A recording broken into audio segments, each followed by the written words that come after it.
diferença de conteúdos. Se a entidade continua teimosa, nós muito bem. Agora nós vamos adiar para outro momento, não ter nenhuma preocupação de o convencer. Você veio aqui para me ouvir. E agora vamos pedir a Deus que o abençoe. Está muito bem, vá em paz. Porque nós não devemos ter a presunção de converter os outros, mas de consolar a quem esteja receptivo. As comunicações não devem alongar-se muito em discussões infrutíferas, e o próprio médium deve estar vigilante.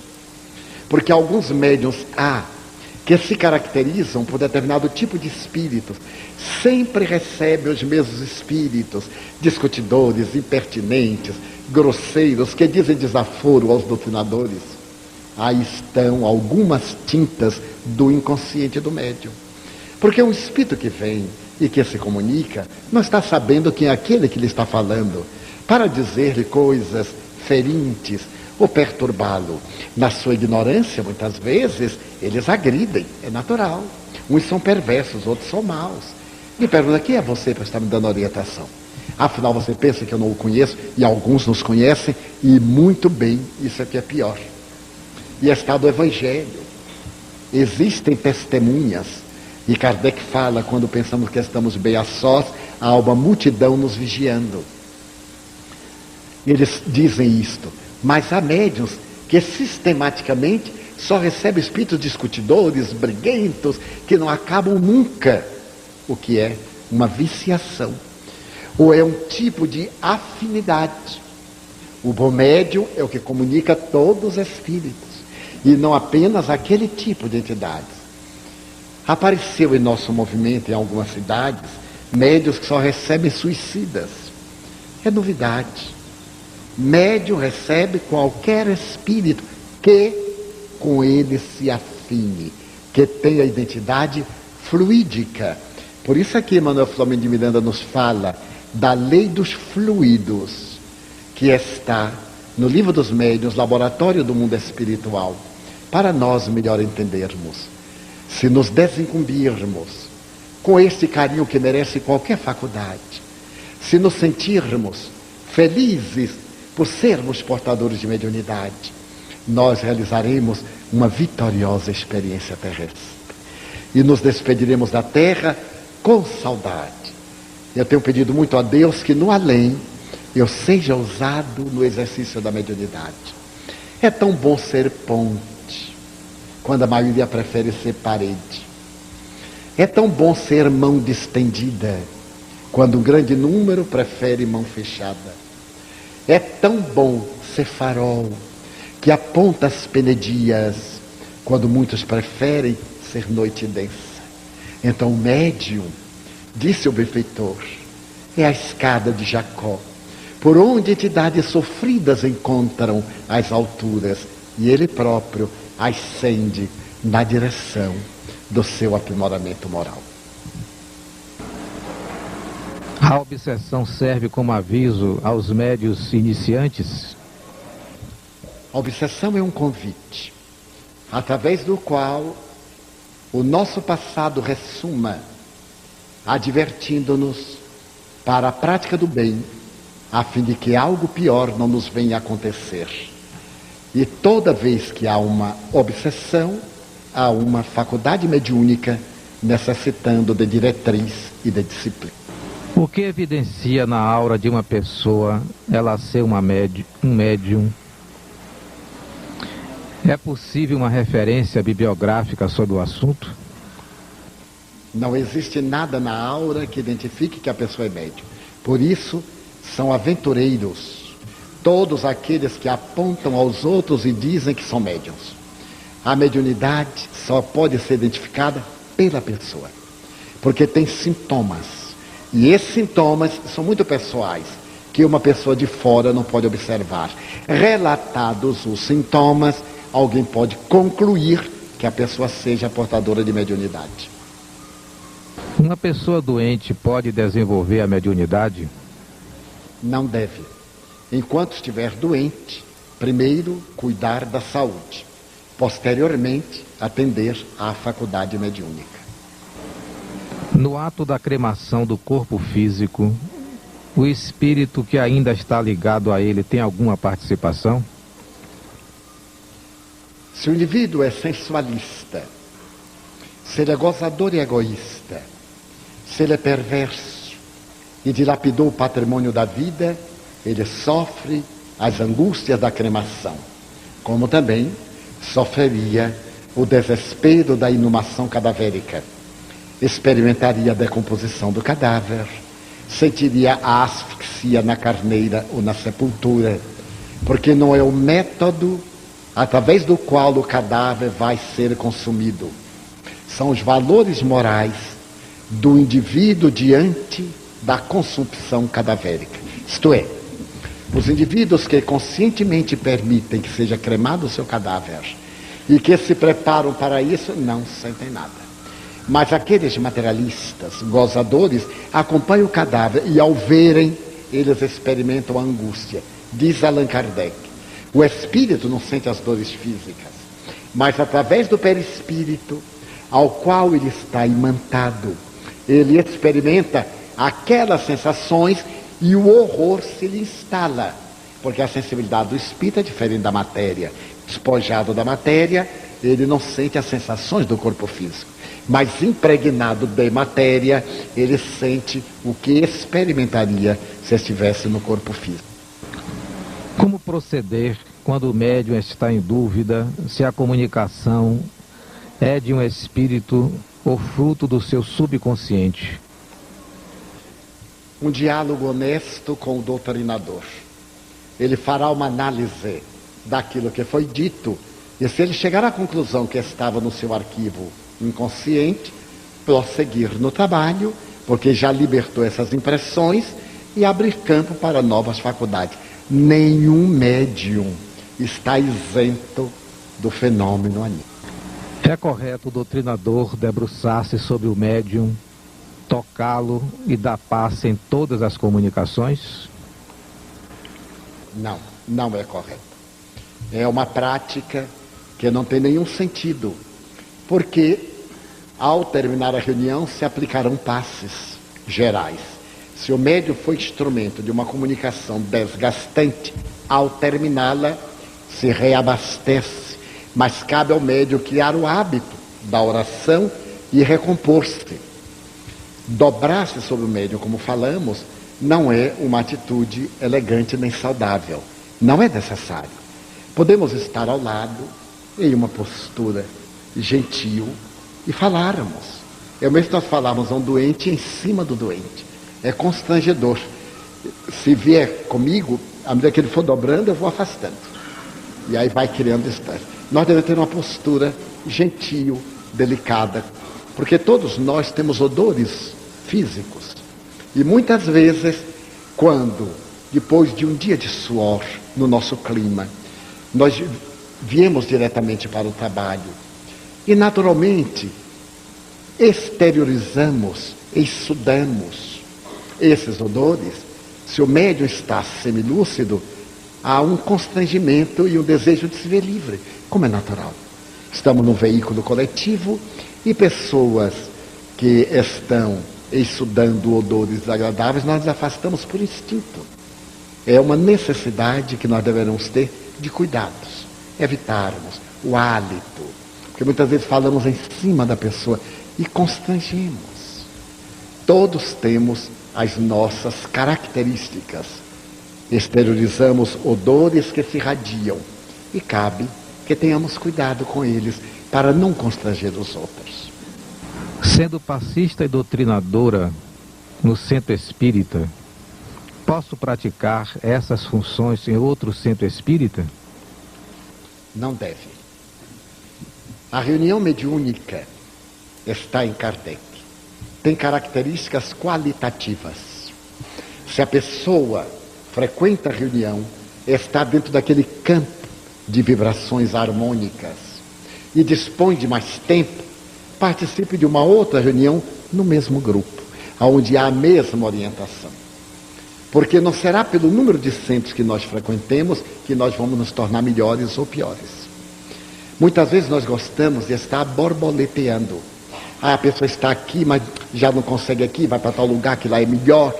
É melhor enquanto não conhece, porque o problema não é do lugar, é da pessoa. E depois ali já não é o que esperava. Cabe-nos assentar a nossa tarefa no lugar em que deve. Seja em qualquer lugar, permanecer, ser fiel, trabalhar, contribuir.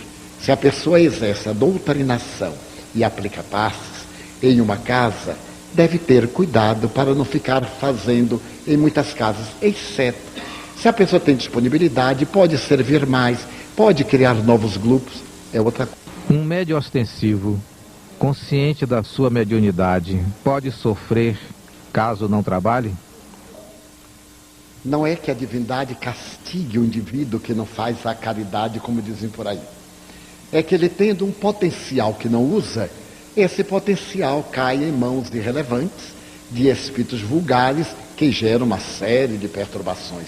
Não porque ele seja médium, porque não cuida do seu trabalho. Quem tem uma enxada e guarda, quando vai ver, está enferrujada. É necessário pôr o instrumento a serviço do bem, para granjear méritos. Dessa forma, se o indivíduo não exerce a mediunidade e a tem objetiva, espíritos vadios vão usá-la, porque ela não está sendo bem administrada. Vão dar-lhe ideias torpes, vão criar situações embaraçosas, vão zombar dele, porque os espíritos perversos gostam de ver-nos sofrer, sorriem de júbilo, como muita gente aqui na Terra. Eu conheço, que quando algo de mal acontece a outro, ele gargalha e diz, mas que bom, estou feliz, até que enfim. Quando esta coisinha desencarnar, imagine como não vai ser. A partir de que idade aflora a mediunidade na criança? Até antes de reencarnar. Porque a mediunidade é uma faculdade inerente. A pessoa já nasce médium. Ela pode aflorar aos 2, aos 4. Em mim aflorou aos 4 anos. Chico Xavier aos 3 anos. E outros aos 80 anos. Houve um grande médium polonês, que escreveu, aliás, 13 livros. Ele começou a psicografar aos 78 anos de idade. Aos 82, quando desencarnou, deixou 13 excelentes livros. Kardec diz textualmente, não há uma idade especial. Na juventude, pelas potências orgânicas, ela é mais ostensiva, porque todo ser está em ebulição. Mas em qualquer idade ela se manifesta. Para educar, Kardec recomenda, não uma idade fixa. Ele diz textualmente, há jovens de 12 anos que têm muito mais equilíbrio do que cidadãos de 40. Então, a partir dos 14, 16 anos, de acordo com a formação moral do médium, com o seu discernimento, que ele é capaz de distinguir os bons dos maus espíritos, ele pode exercer a mediunidade. Como podemos usar a mediunidade para crescermos? E quando sentimos um grande vazio, como podemos vencer esse estágio? Praticando a mediunidade com disciplina, com método, sem pressa, a pessoa está crescendo. O vazio existencial já é outra coisa, é um conflito psicológico. Aí procura o psicólogo e faz a sua terapia, porque são conflitos. Esse vazio existencial, essa perda de interesse pela vida, pode ter razões orgânicas, podem ser estresse, pode ter motivos psicológicos e pode também ser influência. Mas quem está no exercício da mediunidade não passa por isso. Existe algum impositivo na prática do sexo no dia anterior à reunião mediúnica? A pessoa não pode ser tão desesperada que não possa fazer uma pausa. O sexo é fonte de vida, naturalmente. Mas uma pessoa que tem um relacionamento sexual saudável tem também a sua disciplina, os seus horários, os seus momentos, e não uma obrigação de fazer sexo todo dia, porque não é um estômago esfaimado. O sexo foi feito para a vida e não a vida para o sexo, porque há um desgaste orgânico, há uma perda de energia, perda entre aspas de energia. E a pessoa, depois de uma experiência palpitante, não tira da mente de um momento para outro e vem para a sessão pensando no que aconteceu. Não se pensam duas coisas de uma vez. Mas não apenas do sexo, também da alimentação. Fazer uma alimentação frugal. Nem vir com fome, para ficar o tempo todo pensando no estômago, nem vir exausto, para fazer a digestão durante a reunião. Em tudo o equilíbrio. Isso é que é notável na doutrina espírita. O equilíbrio, o bom tom, o discernimento. Sabemos que numa reunião mediúnica deve haver relação de amizade e caridade entre os seus participantes. O que acontece quando existem pessoas que não se relacionam e fazem parte de uma mesma reunião? É de lamentar, porque a quem estão enganando? Vão ali para ensinar fraternidade aos espíritos, para orientá-los para o bem, e não vivem bem uma com a outra. A quem estão enganando? A si mesmas. Porque se o nosso objetivo na sessão mediúnica é ensinar a prática do bem, e nós não praticamos o bem, estamos enganando a nós mesmos. O que sucede? As pessoas tornam-se muitas vezes objetivos difíceis de ser alcançados pelos bons espíritos. Imagine se eu não gosto dele, ele dá uma comunicação. Eu fico bombardeando, isso é coisa da cabeça dele, isso é um fingido, logo não está vendo. Então Allan Kardec propõe que sejam pessoas simpáticas entre si.